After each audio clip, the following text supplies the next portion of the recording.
Boa noite, meus irmãos. Que a paz seja conosco. É muito bom voltar a esta casa para conversarmos sobre a doutrina espírita, sobre o Evangelho de Jesus. Uma alegria muito grande ocuparmos essa tribuna para comentarmos um pouquinho sobre esses assuntos que nos encaminham para a nossa felicidade real. Para tanto, pedimos aos espíritos que aqui comparecem, dirigindo e conduzindo os trabalhos, que possam suprir as nossas dificuldades e deficiências para que tudo corra como eles planejaram. Primeiro vou dar uma de Silvio Santos, né? Na minha época o Silvio Santos falava sempre do filme que vinha depois da sessão das 10. Ele nunca tinha visto o filme, mas ele dizia, eu não vi, mas minha filha viu, minha mulher viu, e eu não vi essa peça que acabou de ser anunciada, mas uma colega lá da minha casa espírita viu e disse que é bem interessante, que vale a pena quem puder ir assistir. O tema da nossa conversa de hoje é o capítulo 17 de O Evangelho segundo o Espiritismo, que tem como título Sede Perfeitos. E aí nós poderíamos ficar pensando, né, por que Kardec dedica um capítulo a nos conclamar à perfeição? O que isso quer dizer, na verdade, tornarmos-nos perfeitos? E aí nos lembramos lá do Livro dos Espíritos, nas questões 100 e seguintes, em que Kardec discute a escala espírita, né, a divisão dos espíritos, a classificação dos espíritos segundo o seu grau evolutivo. Ele parte desde os espíritos mais inferiorizados, numa ascendente, até chegar à descrição dos espíritos perfeitos, dos espíritos puros. E uma das características dos espíritos puros, nos diz Kardec, repetindo o que os espíritos ensinaram a ele, é justamente a aquisição de toda a felicidade possível à criatura. Então, o indivíduo, quando é criado simples e ignorante, destinado à perfeição, quando nós falamos isso, é o mesmo que dizermos o indivíduo é criado simples e ignorante, destinado à felicidade real. Quanto mais desenvolvemos as nossas virtudes e nos purificamos como espíritos imortais, mais nos tornamos verdadeiramente felizes. Então, a proposta de Kardec, repetindo as orientações de Jesus, nos conclamando a tornarmos-nos perfeitos, na verdade, ele está nos convidando a sermos felizes de verdade. E Kardec abre esse capítulo com um trechinho retirado do Evangelho segundo Mateus, que é uma passagem bem conhecida, em que Jesus diz aos discípulos, né, que vocês escutaram lá no Antigo Testamento, que vocês devem amar os seus amigos e odiar os seus inimigos. Eu, porém, vos digo, amai os vossos inimigos, fazei o bem aos que vos odeiam e orai pelos que vos perseguem e caluniam. Porque, se somente amardes os que vos amam, que recompensas tereis disso? Não fazem assim também os publicanos? Se unicamente saudardes os vossos irmãos, que fazei com isso mais que os outros? Não fazem o mesmo os pagãos? Sede, pois, vós outros, perfeitos, como perfeito é o vosso Pai celestial. Então é interessante que essa é uma passagem, como falamos anteriormente, iniciada por Jesus com uma expressão, que sempre que a gente encontra essa expressão nos evangelhos, é bom a gente se preparar, porque vem chumbo grosso para a gente, né? Vem um desafio para a gente enfrentar. Jesus repete para os judeus o que eles já tinham aprendido até aquele momento, com a lei mosaica e com as orientações que vieram depois, que eles precisavam amar os que eram amigos deles e odiar os que eram inimigos. Se a gente for ver a ideia que os judeus tinham de Deus, é uma ideia bem diferente da ideia que Jesus vem trazer, né? O Deus dos judeus, já até conversamos sobre isso aqui em outra oportunidade, era um Deus vingativo, um Deus partidário, né? Era o Deus dos judeus. E eles tinham essa ideia de que esse Deus era para atender às necessidades daquele povo. E nessa concepção, eles eram obrigados, então, a apenas desenvolver bons sentimentos com aqueles que eram partidários seus. Então, a lei antiga poderia ser interpretada dessa forma, de Jesus. Está lá escrito: amem os seus amigos e odeiem os seus inimigos. Aí vem a frase de Jesus que introduz o desafio. Eu, porém, vos digo.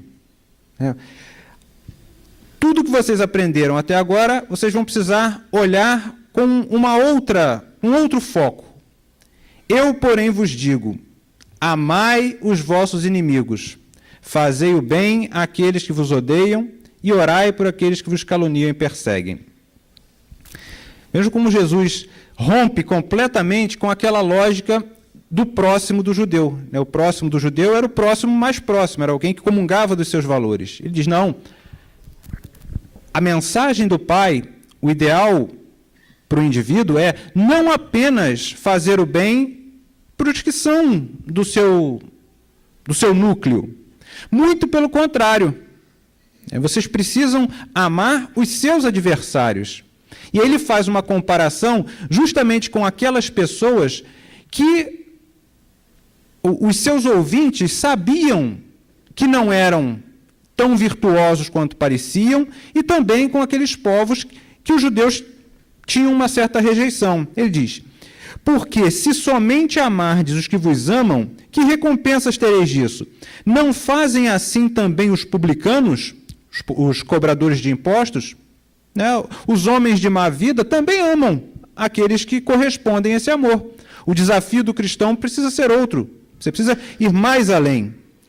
Se unicamente saudardes os vossos irmãos, que fazeis mais do que os outros? Não fazem o mesmo os pagãos? Emmanuel tem uma mensagem bem de puxão de orelha para a gente, nesse mesmo diapasão, de nós não podemos mais pautar o nosso comportamento por aquilo que todo mundo lá fora faz. Por quê? Porque nós já temos um conhecimento que muitos dos nossos irmãos que desconhecem o Evangelho, que desconhecem a doutrina espírita, não têm. Então, deixa de ser desculpa para nós o afastamento da lei de amor, o afastamento da proposta do Evangelho, simplesmente a alegação de que todo mundo faz assim, de que o mundo lá fora prega uma outra proposta. Não. Nos diz Emmanuel, nós temos muito conhecimento da imortalidade da alma, conhecimento das reencarnações, conhecimento sobre o que estamos fazendo aqui. Precisamos construir essa felicidade, que, como nos dizem os Espíritos, passa pelo nosso aperfeiçoamento. Sabemos de tudo isso, e sabedores de tudo isso, que fazemos mais do que os outros?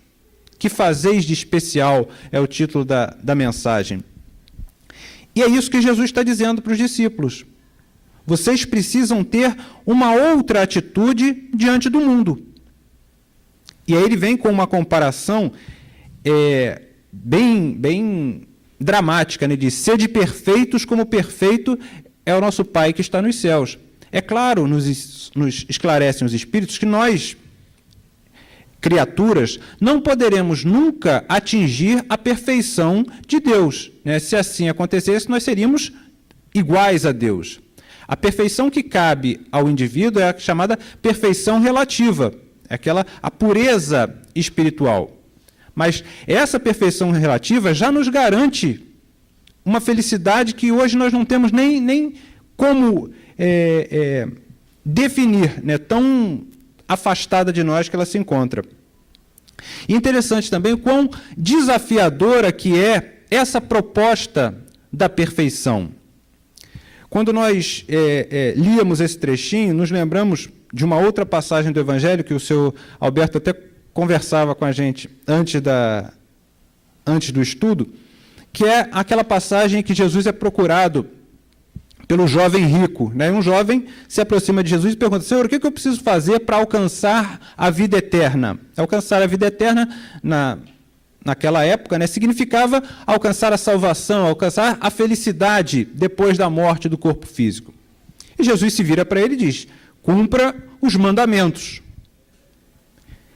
Eles já tinham, se a gente for parar para pensar, os judeus já tinham um roteiro básico para a transformação íntima, lá nos 10 mandamentos. Depois isso foi sendo distorcido e foram sendo incluídas outras questões que acabaram substituindo, né, para aqueles que desejavam mais a aparência do que a transformação real, aquelas normas de Moisés. Mas ali já se encontravam vários itens de segurança para o indivíduo crescer espiritualmente. Então, quando o jovem procura Jesus e pergunta o que fazer para ser feliz no futuro, Jesus o orienta: cumpra os mandamentos. Ele pergunta: mas que mandamentos? E Jesus vai lá, descrevendo: honrarás teu pai e tua mãe, não matarás, não levantarás falso testemunho, não adulterarás. E ele se vira para Jesus e diz: bom, isso tudo eu já faço. Aí Jesus vem com a proposta mais radical: se queres ser perfeito, vende tudo o que tens, dá aos pobres e segue-me. E aí nos dizem os evangelhos que o homem, então, como era possuidor, né, de muitas propriedades, se entristece e sai de fininho, e Jesus nem critica a atitude dele, né? Jesus consegue, retira dali aquela máxima, né, de que é mais fácil o camelo passar por um buraco da agulha do que um rico entrar no reino dos céus, mas não por uma crítica específica àquele indivíduo, mas uma crítica ao que as preocupações do mundo pode causar para o indivíduo em detrimento da construção dos valores reais. Veja, porque ele já fazia bastante coisa, pelo menos ele já dizia que fazia, né? Ele já dizia que cumpria aqueles mandamentos, né? E era o que Jesus tinha apontado para ele alcançar, né, algum grau de felicidade futura. A gente não, isso tudo eu já faço. Aí Jesus vai para um grau, para um nível acima. Bom, se você já faz isso tudo, se quer ser perfeito, o que falta? No seu caso, falta o desprendimento dos bens materiais. De forma que a perfeição que nós buscamos, ela vai ser adquirida com uma série de conquistas em campos diferentes da nossa individualidade, né? Vai ser no desenvolvimento dos nossos sentimentos, que a gente vai ver vários no decorrer da nossa conversa, no desprendimento dos bens materiais e outros tantos, no exercício pleno do amor. Então, a ideia de perfeição está atrelada ao desenvolvimento do amor, que está atrelado ao combate às nossas viciações, a esses sentimentos que ainda nos prendem à imperfeição. E quando nós começamos esse combate aos nossos vícios e a construção das virtudes que substituem esses vícios, nós nos aproximamos daquilo que os espíritos chamam da construção do homem de bem. E o homem de bem, nos diz Kardec, é aquele indivíduo que compreende o seu dever e desenvolve a virtude. E o próprio Kardec traz uma definiçãozinha para cada um desses dois pontos, o dever e a virtude. Na verdade, são dois itens desse capítulo 17. Ele diz assim: o dever é a obrigação moral da criatura para consigo mesma e para com os outros. É a lei da vida. Então, o dever é aquilo que nós precisamos fazer porque é o correto ser feito. E nós temos gravados dentro de nós essa lei, gravada dentro de nós essa lei, que nos aponta qual o nosso dever para conosco e para com os outros. Está lá na nossa consciência. Se nós não escutamos bem essa lei, é porque ou nos recusamos a essa proposta intencionalmente, ou porque as distrações do mundo acabaram abafando dentro de nós essa voz. E a virtude é o conjunto de qualidades essenciais que constituem o homem de bem. A virtude, na verdade, representa aquilo que nós adquirimos quando começamos a nos esforçar para cumprir o nosso dever, como cristãos, como homens de bem. Interessante, né, que a virtude é algo, uma qualidade que o indivíduo tem independentemente do que o cerca. E quando nós estávamos fazendo esse estudo e falando de virtude, desse sentimento, dessa qualidade tão nobre, nós nos lembramos de um exemplo que o Cortella cita num livro dele chamado Ética e Vergonha na Cara, logo na introdução do livro, falando justamente de ética e da nossa relação, né, com o que é certo e o que é equivocado, que é o exemplo de um corredor espanhol chamado Iván Fernández Anaya. Ele era um corredor de cross-country, que é aquela corrida em terrenos acidentados e tal, de vários e vários quilômetros. E tem até um vídeo no YouTube sobre esse caso específico. A prova estava sendo televisada. E ele estava, no final já da prova, em segundo lugar. E na frente dele vinha um queniano, né, já bem na frente, pronto para ganhar a prova. Esse queniano era até campeão olímpico, acho que dos 10 mil metros e tal. Ele estava prestes a ganhar a prova. Quando ele vai chegando à linha de chegada, fica muita gente em volta, né? As pessoas começaram a bater palma. Ele viu aquelas pessoas, achou que já tinha cruzado a linha de chegada. E simplesmente parou, começou ali a cumprimentar as pessoas, achou que já tinha ganhado. Aí veio o Iván Fernández, viu que ele tinha se equivocado e começou a falar para ele: não, vai para frente, pô, anda, a linha de chegada está ali. Ele não entende direito, porque não falava espanhol. O Iván, não contente, começou a empurrar o cara. Não, vai, e ele vai. Aí que ele percebe, começa a correr e cruza a linha de chegada em primeiro, e o Iván cruza em segundo. Aí, no final da prova, as pessoas espantadas com o inusitado da cena, o repórter vai lá perguntar para ele, né? Pergunta: por que você fez isso? Ele diz: isso o quê? Quer dizer, ele nem se deu conta de que estava fazendo alguma coisa que era estranho para aquelas outras pessoas. Por que você deixou o outro ganhar? Ele falou: não, eu não deixei o outro ganhar. Ele ia ganhar, pô. Ele só percebeu, ele se enganou que a linha de chegada estava aqui, estava ali a 10, 20 metros. Ah, mas você poderia ter vencido? Não, mas não teria sido uma vitória justa, né? O verdadeiro merecedor dessa conquista era ele. Simplesmente por um erro ele não ganhou. Aí o repórter não se convence muito. Ele diz assim: e tem mais uma coisa, né? Se eu não tivesse feito isso que eu fiz, o que eu ia dizer para minha mãe quando eu chegasse em casa? E acho que isso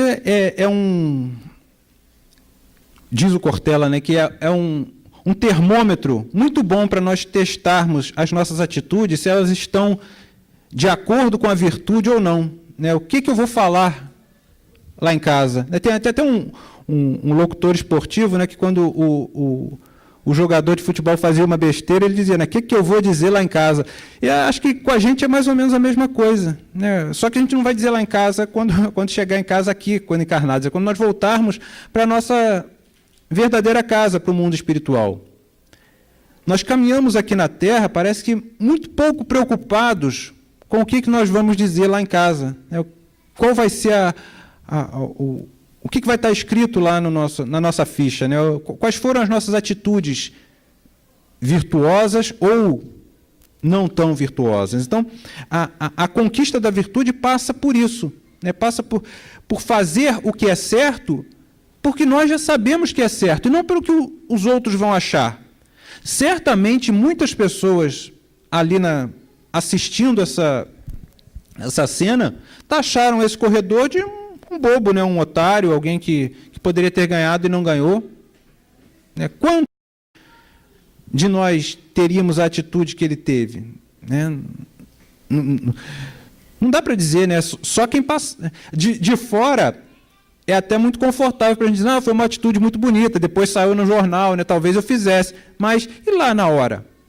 Né? No momento daquela atitude, né? Não dá tempo do cara pensar, né? Eu vou fazer isso por causa... Não, eu vou fazer o que é certo. E ele teve essa atitude.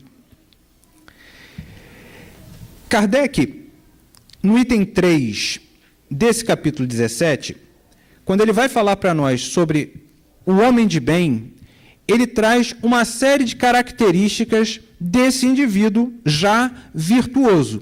Na verdade, esse item 3 do capítulo 17 é um desenvolvimento da questão 918 do Livro dos Espíritos, que também tem como título O Homem de Bem. O que nós vamos fazer? Como são muitos itens, a gente vai dar uma lida em cada tópico trazido por Kardec e vamos discutindo e verificando o quão próximos ou quão afastados nós ainda estamos dessa proposta de Kardec de tornarmos-nos homens de bem, de tornarmos-nos mais próximos da perfeição. Lembrando sempre que, quanto mais nós nos aproximarmos dessa proposta de sermos homens de bem, mais estaremos nos aproximando da felicidade real que tanto desejamos. E aí convém uma outra análise. Como nós estamos num mundo de expiações e provas, num mundo onde a dor nos visita constantemente, onde as circunstâncias da vida nos afastam da felicidade que nós desejamos, convém que nós reflitamos também se não são justamente as ausências dessas características, ou de algumas dessas características, que acabam impedindo a conquista da felicidade que nós desejamos. Diz assim: o verdadeiro homem de bem é o que cumpre a lei de justiça, de amor e de caridade na sua maior pureza. Se ele interroga a consciência sobre seus próprios atos, a si mesmo perguntará se violou a lei, se não praticou o mal, se fez todo o bem que podia. Então, a primeira característica do homem de bem, do homem que se aproxima da proposta da perfeição, é praticar a lei divina, cumprir a lei divina. Que lei é essa? A gente pode se lembrar da síntese que Jesus fez a esse respeito, né? Quando perguntado qual o maior dos mandamentos, ele diz: amarás o Senhor teu Deus de todo o teu coração, de toda a tua alma, de todo o teu entendimento. Esse é o primeiro e maior dos mandamentos. E o segundo, semelhante ao primeiro: amarás o teu próximo como a ti mesmo. Aqui está toda a lei e os profetas. Então Jesus já simplifica para nós, pelo menos no tamanho, a lei que nós precisamos cumprir. A lei divina é sintetizada no exercício do amor. Amor a Deus, amor a si próprio e amor ao próximo. E ele diz, então, que o homem de bem cumpre essa lei de amor e de caridade na sua maior pureza. E quando interroga a sua consciência, verifica 3 coisas. Se não praticou o mal, se violou essa lei, se não praticou o mal, se fez todo o bem que podia. É claro que nas nossas escolhas aqui na Terra, é muito pouco provável que nós cheguemos, né, ao fim de um dia, né, isso de um dia, né, que dirá de uma encarnação inteira, de um dia, interrogando ali severamente a nossa consciência e falarmos assim: não, hoje eu não me desviei da lei divina em um ponto sequer. Né? Uma escorregada ou outra, é muito provável que a gente ainda dê. Então, qual o trabalho que nós precisamos fazer? Olhar para dentro de nós, verificar que pontos nós ainda somos, em que pontos nós somos vulneráveis e o que precisamos corrigir. Né? Nós só conseguiremos deixar de errar quando nós descobrirmos que estamos errando. Né? Muitos dos nossos irmãos lá fora, e por isso Emmanuel diz que nós não podemos mais pautar o nosso comportamento pelo mundo exterior, muitos dos nossos irmãos lá fora caminham sem ter a menor noção do que estão fazendo aqui na Terra, qual o propósito dessa existência. Nós já temos essa noção. Voltamos a dizer, não que sejamos melhores que eles, muito pelo contrário. Mas essa ferramenta que nós recebemos deveria ter uma ação dentro de nós, a ação justamente de tentar fazer diferente, de tentar aproximar as nossas escolhas do Evangelho. Então, interrogar a si próprio se os seus atos estão consonantes com a lei divina é um trabalho que cada um de nós precisa fazer. E aí perguntar se não fizemos o mal a ninguém. Eu acho que muitos de nós já conseguem dizer, né, em muitos dias aqui na Terra, que, de fato, não fizemos o mal. Né? O simples fato de estarmos numa casa que nos orienta para o bem, já significa que, pelo menos, nós estamos nos esforçando para modificar os nossos comportamentos. Né? A grande maioria de nós já não se compraz mais no mal. Né? O mal não é algo que nos dá felicidade. Muito pelo contrário, a grande maioria de nós se ressente dessa situação ainda dominante no planeta. Então, essa parte talvez a gente vença com mais facilidade. Não fiz o mal a ninguém, mas vem o desafio logo a seguir. Perguntarmos a nós mesmos se fizemos todo o bem que poderíamos ter feito. E aí complica um pouco para o nosso lado. Né? Quantas e quantas oportunidades diariamente nós perdemos de fazer o bem? Não só o bem material, né, a caridade material, mas de sermos cristãos nos mais variados momentos das nossas vidas. O homem de bem deposita a fé em Deus, na sua bondade, na sua justiça, na sua sabedoria. Tem fé no futuro, razão porque coloca os bens espirituais acima dos bens temporais. Então, o homem de bem, ele tem a fé, não apenas a fé em Deus, né, que Emmanuel nos define, né, lá no Consolador, como a confiança, né, a certeza nesse auxílio do alto. Né, nós nunca estamos abandonados. Interessante que Emmanuel diz assim, conseguir a fé é alcançar a possibilidade de não mais dizer eu creio, mas afirmar eu sei. Né? Quem tem a fé de verdade, ele não acredita que Deus está no comando, ele sabe que nós não estamos abandonados. Interessante que ele fala também, conseguir a fé. A fé não é algo dado gratuitamente para uns e negado a outros por Deus. Né? A fé é uma conquista do indivíduo como todas as outras virtudes. E aí, a doutrina espírita nos dá também uma base muito boa para isso, né? Porque a nossa fé não é uma fé dogmática, é uma fé raciocinada. Nós construímos a fé pelo entendimento, o que facilita bastante para nós, ou deveria facilitar. E é também a fé no sentido da esperança, no futuro melhor. Quando ele diz que o homem de bem tem fé no futuro, razão pela qual coloca os seus esforços na aquisição desses valores, dos valores do espírito. E aí nós somos forçados a olhar de novo para a nossa realidade. Como é que tem sido o nosso esforço principal? Tem sido nas conquistas de ordem material, do destaque material, ou na verdadeira propriedade, como dizem os espíritos, naquilo que é nosso de verdade, que nós levaremos conosco quando voltarmos ao mundo espiritual? Faz o bem pelo bem, sem esperar paga alguma. Retribui o mal com o bem, toma a defesa do fraco contra o forte e sacrifica sempre seus interesses à justiça.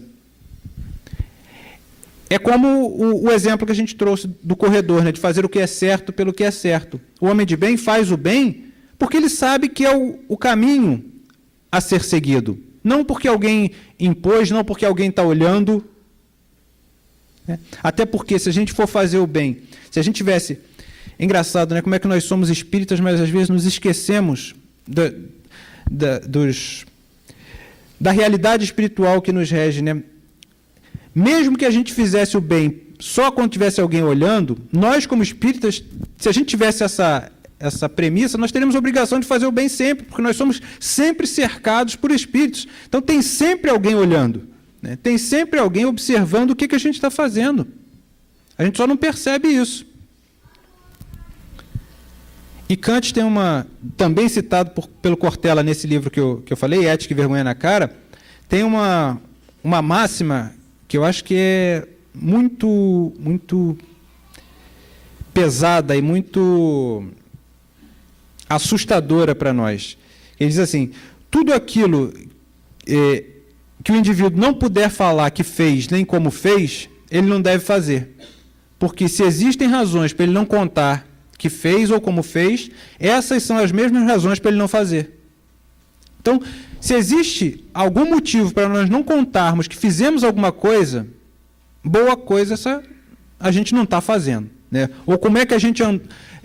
o que a gente fez para atingir aquele resultado? Se a gente não puder falar, é bom prestar atenção se a gente está no caminho certo, né?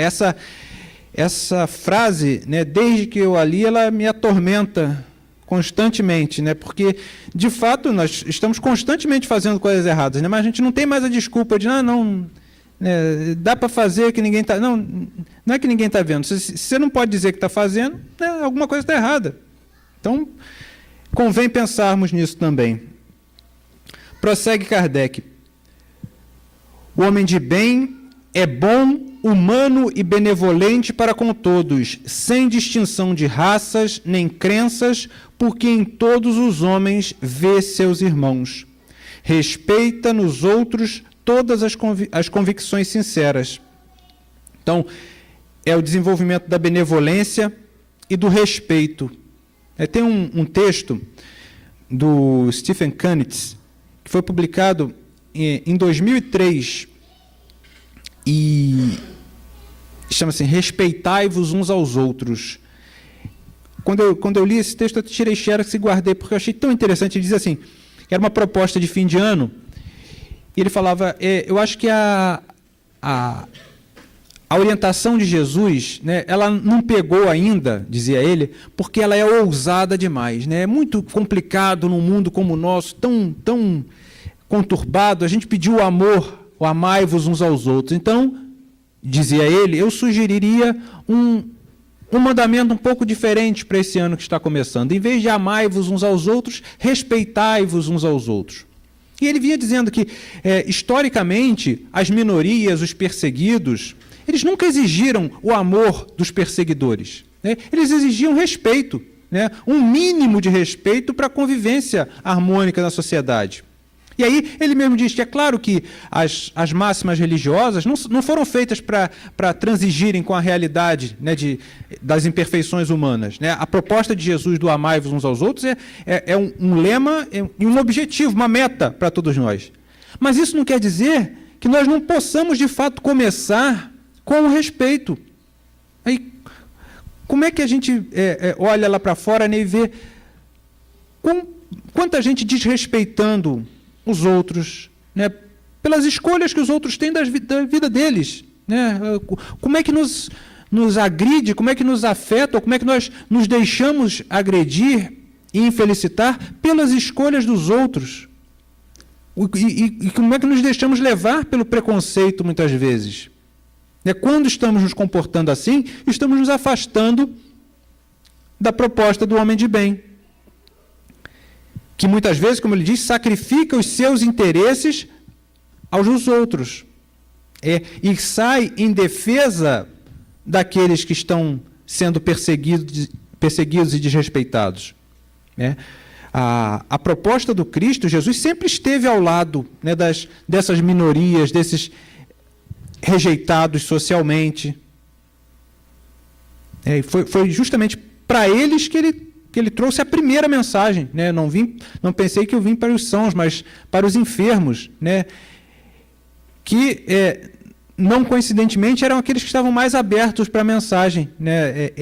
Eram enfermos da alma, muitas vezes enfermos do corpo, mas pelo menos já estavam abertos à proposta transformadora do Cristo. Enquanto aqueles que eram tidos como virtuosos, em boa parte deles estava muito mais afastados e refratários dessa proposta. Então, nós muitas vezes nos afastamos desses companheiros, né, e vibramos ou nos deixamos contaminar por essa vibração negativa que nos atinge. Uma onda de ódio, uma onda de preconceito, uma onda de intolerância. Se nós não estivermos atentos, nós embarcamos nessa situação. E aí é impossível não notarmos a contradição que esse tipo de comportamento tem com a proposta do amor ao próximo de Jesus. A proposta do Evangelho, né, nunca vai se afinar com o preconceito, nunca vai se afinar com a intolerância. E a doutrina espírita, muito menos, né, que prega para nós o livre-arbítrio de um indivíduo escolher o que ele quer fazer, responsável pelas suas atitudes. mas não nos cabe julgar e condenar os outros. Não alimenta o ódio, nem rancor, nem desejo de vingança. Perdoa e esquece as ofensas. Vejam, como é que é difícil a gente se aproximar do homem de bem, né? Quanta coisa que a gente precisa desenvolver, né? Não alimentar o ódio, nem a vingança. Perdoar e esquecer a ofensa. Não esquecer o fato, mas esquecer a carga negativa que isso traz. É indulgente para as fraquezas alheias. Sabe compreender que o outro tem limitações, assim como nós também temos, e que o outro vai se equivocar, vai ter atitudes que nos desagradarão aqui ou ali. Vejam, ele falou de benevolência, falou de perdão, falou de indulgência, em 3 desses itens que nós comentamos aqui. Não por acaso são justamente os 3 itens que compõem a caridade conforme entendia Jesus, segundo a orientação dos Espíritos, lá na questão 886. Então, se a gente quer se aproximar dessa perfeição, é imprescindível que a gente comece a tentar desenvolver essas virtudes, entender a limitação do outro, porque a gente só vai conseguir perdoar quando a gente enxergar no outro alguém que de fato se equivoca. E que ele é mais do que aquele equívoco, né? Ele é um ser também criado para a perfeição como nós. Nunca se compraz em rebuscar os defeitos alheios, nem ainda em evidenciá-los. Não se envaidece de sua riqueza, nem de suas vantagens pessoais, por saber que tudo que lhe foi dado pode lhe ser tirado. Se a ordem social colocou sob o seu mando outros homens, trata-os com bondade e benevolência. Evita tudo quanto possa tornar mais penosa a posição subalterna em que se encontram. Então, é o exercício da humildade, independentemente da situação em que o indivíduo se encontrar. Então, vejam quantos aspectos nós precisamos ainda nos debruçar, sobre quantos aspectos nós precisamos nos debruçar para nos aproximarmos dessa proposta da felicidade real. E, na verdade, quando nós nos esforçamos para nos aproximarmos dessa proposta, nós caminhamos para aquilo que Kardec chama, num dos itens do homem de bem, e no outro item do verdadeiro espírita, que ele vai dizer que, na verdade, é o verdadeiro cristão.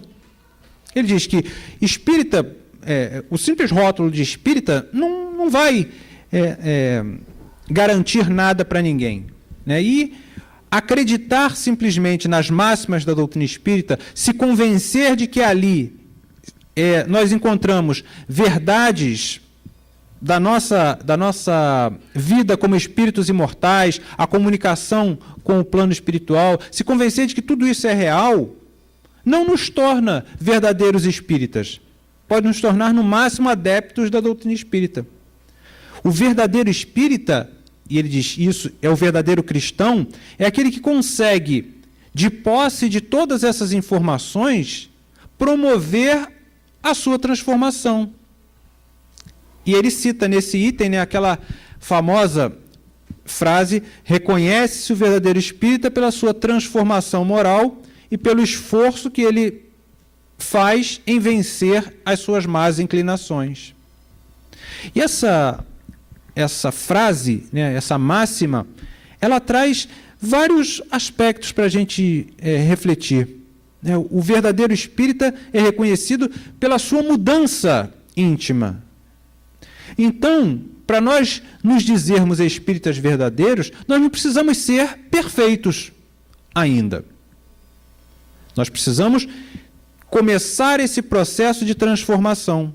Então, se o indivíduo é reconhecido como espírita pela transformação moral e pelo esforço em vencer as suas más inclinações, é sinal que ele ainda tem más inclinações para serem vencidas.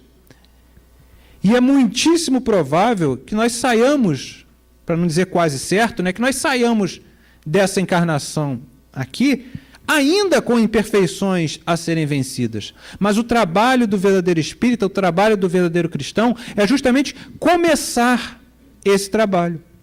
Esforçar-se para domar as suas más tendências.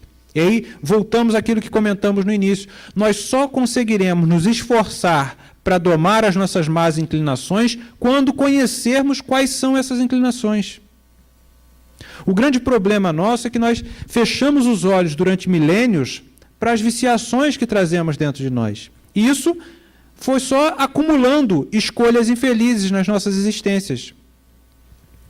Hoje nós já podemos parar para pensar que as dores que nos cercam são frutos dessas escolhas, dessas opções erradas que fizemos, desse afastamento da lei. Então, a partir disso, nós vamos reconhecendo, e é um trabalho doloroso muitas vezes, né, nos percebermos ainda imperfeitos, vamos reconhecendo o que precisa ser transformado.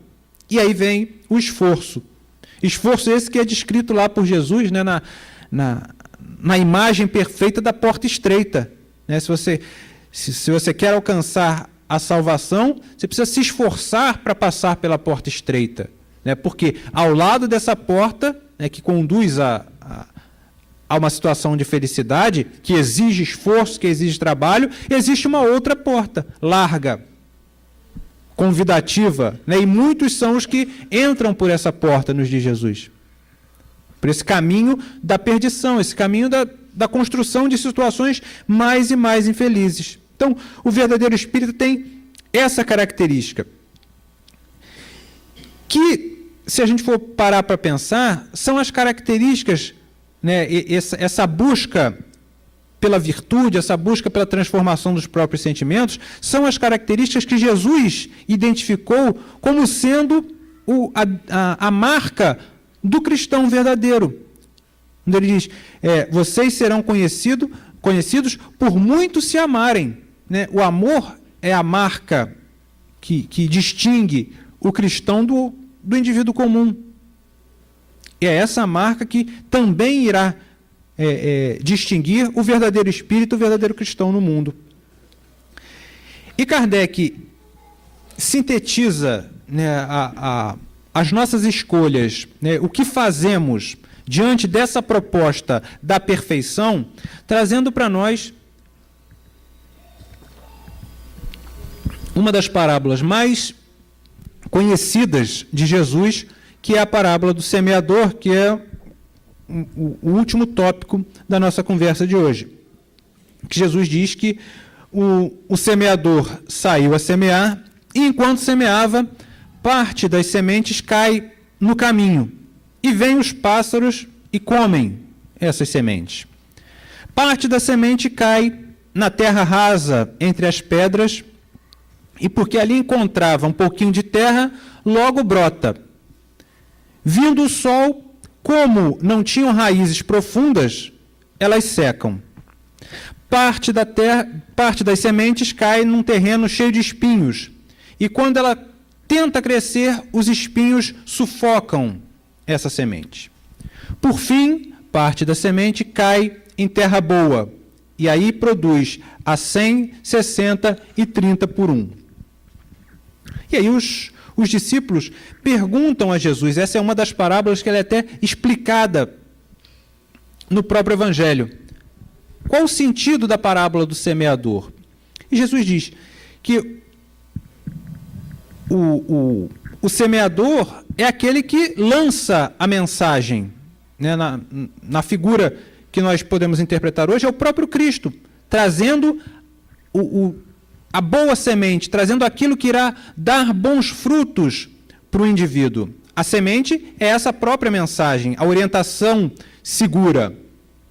É interessante nós observarmos, né, que Jesus não se serviu de outras pessoas, né, de empregados, de alguém enviado por ele para trazer essa semente tão valiosa para todos nós. Ele mesmo veio semear. O melhor semeador que nós poderíamos ter esteve entre nós, espalhando a orientação segura para a nossa felicidade. E a semente, né, é a melhor possível, é a melhor que nós poderíamos receber. A orientação do Evangelho. Mas essa semente, por melhor que seja, lançada pelo melhor dos semeadores, não é garantia da produção imediata. É certo que um dia a semente lançada no solo mais árido que for, um dia lá na frente, ela vai brotar, mas não é garantia de uma produção naquele momento. E é isso que acontece. Parte da semente cai no caminho, e vêm os pássaros e comem. E Jesus diz aos discípulos que isso representa aqueles indivíduos que escutam a boa nova. Isso valia para 2000 anos e vale ainda hoje, que escutam a boa nova, mas não compreendem o que estão ouvindo. E aí vem o maligno e retira daquele indivíduo a semente lançada. Ela não tem proveito nenhum. São aqueles companheiros que escutam as verdades do Evangelho e simplesmente aquilo não ecoa de forma alguma dentro deles. Estão tão presos às preocupações, né, lá de fora, estão tão convencidos de que os valores vendidos pelo mundo são o que irão dar a eles a felicidade real, que simplesmente ignoram a proposta de Jesus.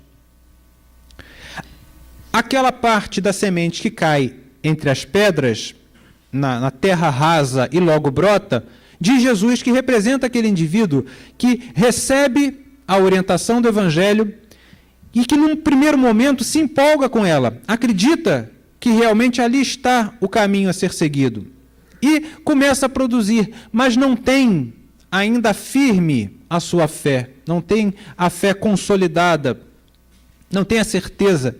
E aí quando vem o sol, ele diz que o sol representa as perseguições por causa da mensagem. Isso é algo que nós precisamos ter muito em mente, né? Quando nós desejamos e começamos a nossa transformação moral, nós enfrentaremos perseguições dos nossos adversários de tantas e tantas encarnações passadas que não aprenderam a perdoar os nossos equívocos e que desejam a nossa queda, e perseguições do mundo, que ainda é um mundo onde o mal é predominante. Ainda é um mundo que se recusa a abraçar a proposta do Cristo e vai oferecer resistência a essa transformação. Então ele diz, por não terem raízes ainda profundas, secam quando surge o sol, secam quando vêm os desafios, as tribulações. Quantos e quantos não são os companheiros que às vezes que chegam à casa espírita, ficam deslumbrados com as verdades da doutrina e logo querem, né, se integrar nos trabalhos, mais por um impulso do que por uma convicção. E quantos são os que saem? Eu costumo até ficar meio ressabiado, né, quando eu vejo alguém que entra na casa espírita e quer, logo na primeira semana, ele quer trabalho, segunda, terça, quarta, quinta, né, é pouco provável que ele vá aguentar aquele ritmo, né, se não tiver a convicção. Os grandes espíritas, vários grandes espíritas trabalham, né, de segunda a domingo, né, mas é uma construção desses valores. Então, muitos se empolgam e não conseguem depois, por não terem a firmeza ainda. Emmanuel fala assim, todos sabem principiar o ministério do bem, poucos prosseguem na lide salvadora, raríssimos terminam a tarefa edificante. Aquela semente que cai entre os espinheiros, diz Jesus, que representa o indivíduo que recebe a mensagem, compreende a mensagem, mas essa mensagem é abafada pelos valores, pelas preocupações do mundo. Essa parece ser a maior das razões que impedem o homem de fato abraçar o Evangelho e produzir. Né? Muitos de nós já sabemos o que precisamos fazer, já sabemos da necessidade da transformação dos nossos sentimentos, da construção das virtudes reais, mas nos esforçamos pouco porque estamos mais preocupados com as coisas do mundo. E Jesus disse, né, ninguém pode servir a dois senhores, sem prejudicar a um. Não se pode servir a Deus e a Mamon. Então, Quantas vezes, né, essas preocupações do mundo, é claro que estamos encarnados e precisamos dedicar boa parte do nosso tempo à manutenção do corpo físico, né? A gente não está criticando isso, nem poderia, né? O corpo físico é um instrumento valiosíssimo para o nosso crescimento como espíritos, mas a nossa trajetória aqui na Terra não pode ter como único objetivo, ou como principal objetivo, esses valores do mundo, porque aí nós estaremos perdendo tempo. É justamente essa imagem do espinho que sufoca a boa semente. E, por fim, parte da semente cai em terra boa. E diz Jesus, a terra boa representa aqueles que escutam a mensagem, compreendem a mensagem e produzem algo. A semente produz a 30, a 60 e a 100 por um. É aquele indivíduo que recebe a orientação do Evangelho e começa a se esforçar para se tornar um homem de bem. E começa a se esforçar para desenvolver todas aquelas virtudes que nós comentamos no desenrolar dos nossos estudos. Então, a parábola do semeador é uma parábola que nos convida a essa reflexão. O semeador, há 2000 anos, lança a semente da transformação moral, a semente do direcionamento correto, a semente que irá nos conferir a felicidade real nos nossos corações. Que tipo de solo nós temos sido? Não somos mais a estrada, né, que desconhece o que está sendo lançado em cima dela. Que tipo de solo nós temos representado aqui? O que nós temos produzido? Essa é a reflexão. Nós só conseguiremos ser felizes, só conseguiremos ser perfeitos, como é a proposta do título desse capítulo, quando o solo dos nossos corações começar a receber a semente lançada por Jesus e frutificar, e produzir algo de relevante. Como falamos, essa semente, mesmo lançada pelo melhor dos semeadores, não é garantia de uma produção imediata, mas tenhamos a certeza, ela fica ali, guardadinha. Né? A cada contato que nós temos com o Evangelho é um pouquinho mais de semente que nós recebemos. Depende de nós fazer ela produzir.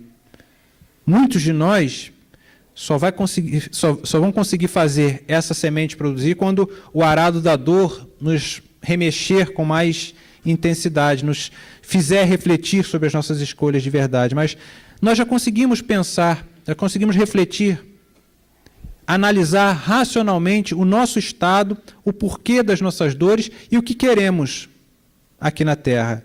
E se já conseguimos fazer isso, né, precisamos, o quanto antes, começar a produzir algo, o quanto antes começar esse trabalho, esse esforço de mudança dos nossos sentimentos, que um dia, daqui a muitas e muitas encarnações, nos tornará espíritos felizes, espíritos puros, espíritos perfeitos.